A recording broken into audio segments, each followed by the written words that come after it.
أعوذ بالله من الشيطان الرجيم بسم الله الرحمن الرحيم والصلاة والسلام على سيدنا محمد وعلى آله وأصحابه أجمعين والسلام عليكم ورحمة الله وbarakatuh. Assalamu alaikum wa rahmatullahi wa barakatuh, très chers frères, très chères sœurs, et le bonjour aux éventuels non-musulmans qui écouteraient cette nouvelle vidéo.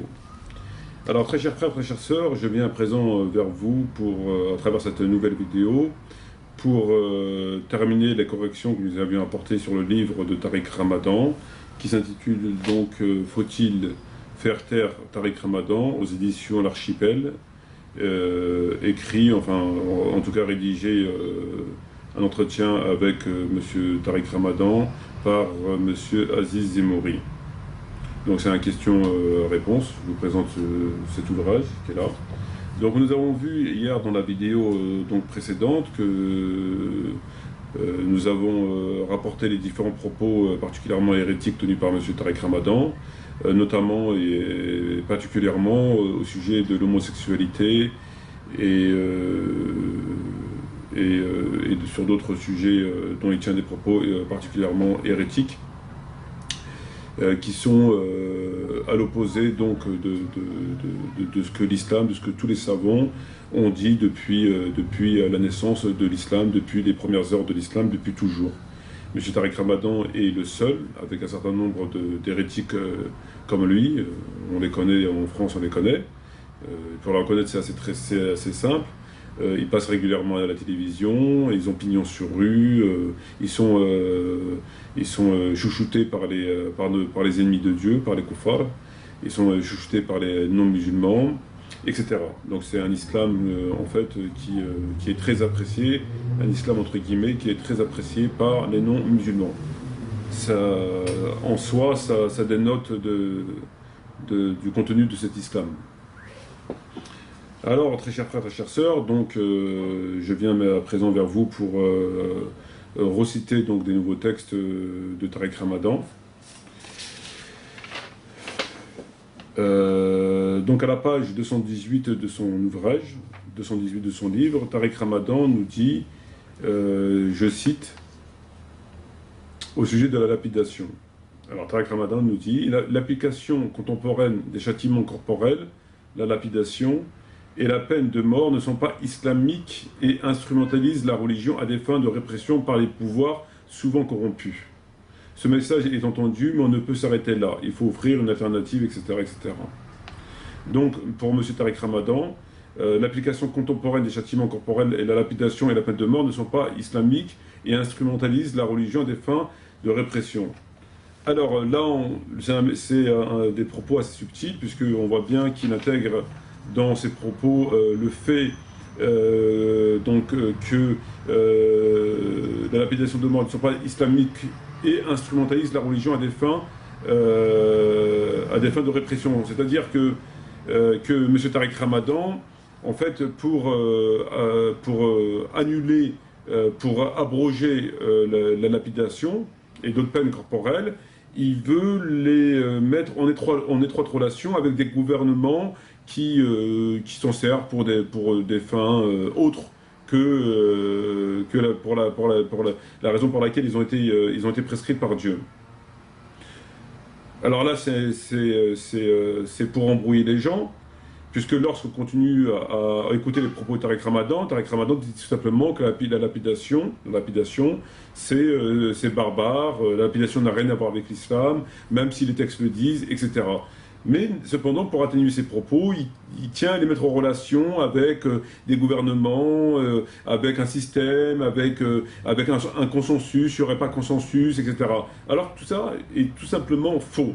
Le but avéré, et sans l'ombre d'un doute, de M. Tariq Ramadan, étant de dire que la lapidation, que les peines corporelles ne sont pas islamiques. En tout cas, il le dit à ses amis les koufars, à ses amis les journalistes, à ses amis les francs-maçons, il dit ce qu'il dit dans ses ouvrages qu'on peut retrouver sur ces sujets. Alors, que penser de la lapidation? La lapidation, en matière purement théologique, elle est mentionnée noir sur blanc dans pour ainsi dire, tous les livres de Muhaddithin, à commencer par celui de Bukhari, par celui de Muslim. C'est-à-dire que d'après ces rapporteurs-là, d'après ces savants-là, il est établi clairement et formellement établi que le prophète Mohammed a fait lapider et que les compagnons après lui, et notamment Ali, anhu, a fait lapider. Donc, venir ensuite nous dire que la lapidation c'est barbare, venir nous dire ensuite que le verset de la lapidation n'est pas dans le Coran, qu'en fin de compte il n'aurait jamais existé, que Ali, anhu, il a dit j'ai lapidé selon la sunna et flagellé selon le Coran, et un certain nombre de choses, ne permet en aucun cas de tenir les propos particulièrement hérétiques de Tariq Ramadan et d'autres, malheureusement, qui consistent à affirmer que la lapidation est barbare et n'existe pas. La lapidation est dans les textes. Si on veut contester cette lapidation-là, si on veut la contester théologiquement, raisonnablement et sincèrement, il est impératif de nous apporter une argumentation qui nous prouverait que ces textes sont faux, puisque la lapidation n'existe pas ou elle aurait été abrogée. Or, tous les textes disent que la lapidation existe et qu'elle n'a pas été abrogée, puisque les compagnons après le prophète ont lapidé, ont fait lapider ou ont lapidé.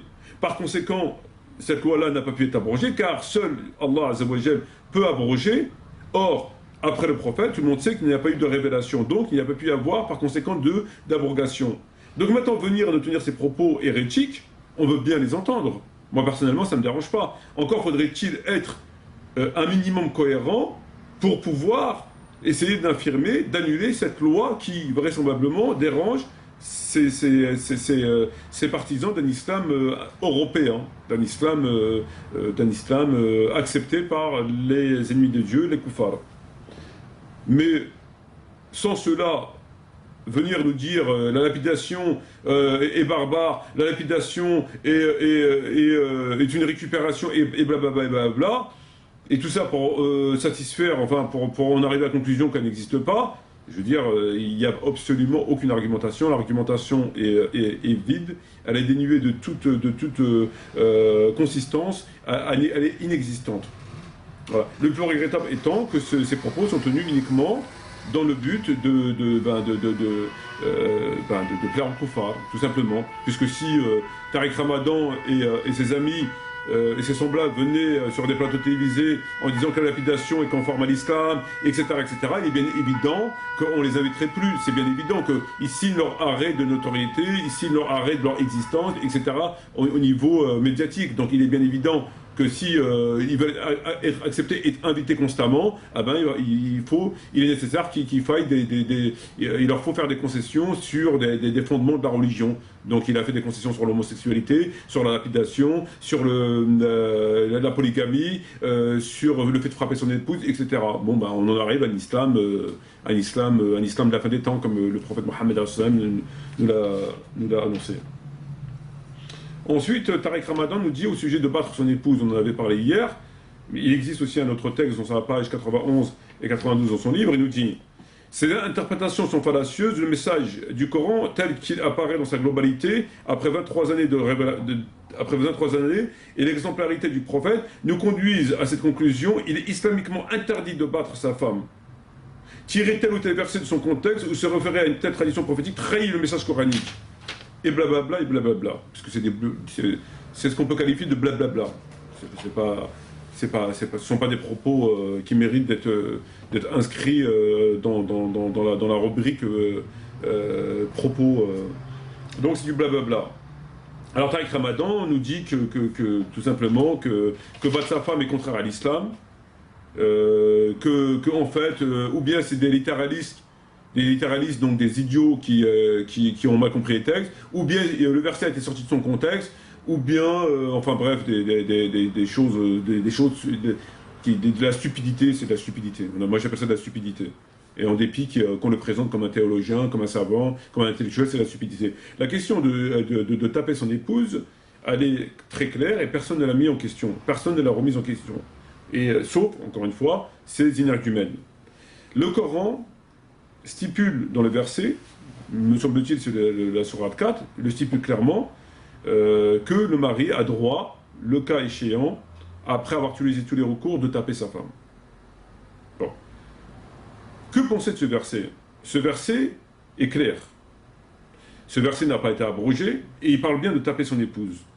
Puisque le mot Varaba a été expliqué, et non pas interprété, par tous les commentateurs, Tabari, Ibn Kathir et tous les autres, par le fait de frapper. Là où ils ont divergé, c'est sur le comment frapper. Mais tous les commentateurs disent au sujet du mot, du verset sur Varaba, puisqu'on voit bien que la sanction va crescendo. Au début, il dit, le prophète, le Coran, de tourner le dos à sa femme, de s'éloigner d'elle, etc. Et enfin, il arrive au fait de frapper son épouse. Donc, tous les commentateurs disent que le mot Varaba signifie taper. Aucun n'a dit le contraire. Ces derniers arguments, comme Tariq Ramadan, qui viennent nous dire aujourd'hui que c'est des littéralistes, c'est des gens qui sortent le verset de son contexte, c'est ni plus ni moins que des mensonges. Quel contexte pouvons-nous lier au verset? Le contexte, la contextualisation, elle est valable pour tous les temps. Il ne s'agit pas aujourd'hui d'autoriser l'homme de taper son épouse et d'interdire après. Ce n'est pas propre au contexte, bien évidemment. Le fait qu'il dit que c'est des littéralistes, c'est pas littéraliste, ils lisent le verset comme il est. Et tous les savants l'ont dit, il s'agit de taper. Le fait qu'ils nous disent que frapper son épouse est contraire à la religion, il nous dit tout simplement qu'un verset, donc coranique, un verset est contraire au Coran. J'ai jamais entendu des conneries aussi lamentables. Comment un verset peut être contraire à l'islam? Alors après, si on nous dit parce que le prophète n'a jamais tapé son épouse, mais le prophète faisait des choses que les musulmans n'étaient pas appelés à faire. Le prophète ne faisait pas des choses que les musulmans n'étaient pas appelés à faire. Le prophète, c'est le prophète. Le prophète n'annule pas le Coran. Le prophète ne peut pas annuler le Coran. Donc si le prophète n'a jamais tapé son épouse parce que c'est le prophète, etc., et qu'il a appelé les musulmans à taper son épouse, à ne pas taper leurs épouses, mais il ne l'a pas interdit. Et le prophète, le Coran est clair, le Coran autorise, le prophète ne l'a jamais interdit. Il a simplement conseillé, et c'est évident, bien sûr qu'il faut éviter à tout prix de taper son épouse, tout le monde est d'accord là-dessus, et que le prophète ne l'a jamais fait. C'est pas parce que le prophète ne l'a jamais fait qu'on doit, par déduction, venir annuler un verset, et en plus par déduction. Ce n'est même pas une loi qui est mentionnée clairement, c'est par déduction. Tiens, le prophète n'a jamais tapé sa femme, on va annuler le verset du Coran, alors que le verset est clair. Donc tout ça, c'est ni plus ni moins que des mensonges. Sur la question de taper son épouse, la question elle est très claire et les versets est très clair. Donc il vient nous dire ça ensuite, et je trouve ça scandaleux. Mais bon, c'est propre à sa posture qui est, il autorise le musulman à être homosexuel, puisqu'il l'a dit.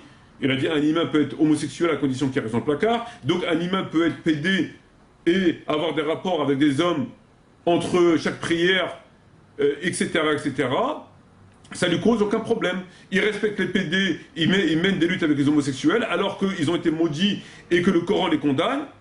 Mais M. Tariq Ramadan est plus intelligent que le Coran, est plus intelligent que le prophète, qui lui a maudit les homosexuels. Mais M. Tariq Ramadan est plus intelligent, il respecte les homosexuels. Il est respecté, mais le prophète, non. Le prophète, lui, il ne respectait pas les homosexuels. Il n'était pas aussi intelligent que Tariq Ramadan. Tariq Ramadan est plus intelligent que le prophète, parce que lui se permet de dire moi je respecte les homosexuels, je partage des luttes avec eux, je partage des ceci, et patati, et patata, et patati, et patata. Mais lui, le prophète, non. Il a simplement maudit, parce que le prophète, il n'est pas assez intelligent. Le Coran aussi. Le Coran, lui, il n'a pas partagé des luttes avec les homosexuels, il les a renversés. Mais il prend les gens pour qui? Mais il prend les gens pour qui? Comment peut-on dire des choses aussi graves, aussi hérétiques? Ce qui rentre dans le cadre de la mécréance. La condamnation, elle est ferme, elle est sans appel. La considération de partager des luttes ou de s'apitoyer sur le sort ne peut en aucun cas rentrer en ligne de compte, puisque le prophète ne l'a pas intégré. Et Allah Azza wa Jalla ne l'a pas intégré. Par conséquent, il ne nous est pas permis de l'intégrer, autant que gens fidèles au texte. Alors en fait, ensuite il nous dit, à la page 314 de son livre, M. Tariq Ramadan se plaint, et nous dit... Thierry Ardisson ou Arlette Chabot en ont donné de piteux exemples cet automne. Le premier en offrant 15 minutes à Caroline Fourest, donc son ennemi, qui le conteste, qui l'accuse de double langage. Alors, en fin de compte, elle n'a pas très bien compris, elle n'a pas compris qu'il n'a pas de double langage, mais qu'il est tout simplement qu'il est obligé à un moment donné de tenir des propos musulmans à un auditoire musulman, et qu'à côté de ça, tient des propos complètement hérétiques. Donc le peu de propos qu'il a tenus, islamiquement parlant, conforme, ben, il est obligé.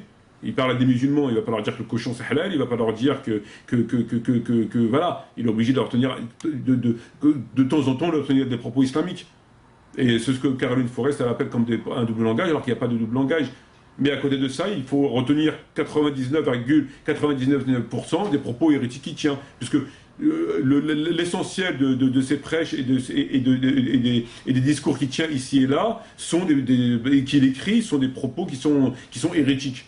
Donc il faut bien accepter qu'à côté de ça, compte tenu du service qu'il rend au Koufa par le fait qu'il détourne des musulmans et qu'il les invite carrément à être pédés, qu'il les invite carrément à s'intégrer et qu'il les invite, enfin bref, bah, il faut bien accepter quand même qu'ils tiennent un peu de propos islamiques. Je veux dire, les Koufars sont quand même gagnants. Donc laissez-le continuer son travail et il le fait d'ailleurs très bien en faveur des Koufars. Donc, alors, pour revenir à ça, donc, il disait que, donc, il dit, Thierry Ardisson ou Arlette Chabot, on en donnait des piteux exemples, c'est autant le premier en offrant 15 minutes à Corinne Fourès pour déverser des mensonges sans aucune opposition. Donc, Tariq Ramadan nous dit que Ardisson et que Arlette Chabot, ils ont donné un mauvais exemple, un piteux exemple, en donnant une tribune et en accordant le droit de parole à Fourès sans aucune opposition. Donc, pour lui, c'est pas normal qu'on accorde la parole à quelqu'un sans opposition. Et lui, qu'est-ce qu'il fait de son temps? Quand il parle à la télévision, est-ce qu'on lui met un opposant? Quand il parle dans ses conférences, est-ce qu'on lui met un opposant? Quand il est là à faire des déclarations aussi graves que ça, est-ce qu'on lui met un opposant? Est-ce que lui, il accepte un opposant? Moi, je suis un opposant. Et j'arrête pas de le défier, il veut pas sortir de son trou. Alors qu'il arrête de faire mine d'être offusqué par cette infraction au bon déroulement des débats, à l'impartialité des débats, alors que lui, il passe son temps à fuir le débat, et on n'a jamais un opposant, il passe son temps à dire des conneries, il n'y a personne qui dit rien. Donc ne te fais pas le parleur de la justice et de l'impartialité et de l'équité, alors que tu as un exemple de lâcheté et de magouille et de manipulation. S'il te plaît, ne nous prends pas que pour des cons. On est des musulmans, ne nous prends pas, notre prophète n'était pas un con. Alors évite de nous prendre aussi pour des cons. On a très bien compris ton jeu, on a très bien compris tes manœuvres. Si tu as encore un minimum de dignité, si tu restes encore un atome de dignité et d'honneur, viens me défier en face à face et en public. Et je te lance un défi face à face. Et je te demande de sortir de ton trou. Ça fait 5 ans que je te demande de sortir de ton trou. Alors fais un effort, sors de ton trou. Sors de ton trou et viens me défier. Voilà. Sur ce, je vous remercie de m'avoir écouté. Excusez-moi de cet emportement. Mais moi, quand j'entends des gens qui salissent comme ça la religion, ça ne peut pas me donner le sourire. Voilà, shukran jazirin. Je vous remercie de votre attention et j'espère à la prochaine, Inch'Allah. Wassalamu alaikum wa rahmatullahi wa barakatuh. Et sahaf turkum, bon ramadan et à bientôt, Inch'Allah.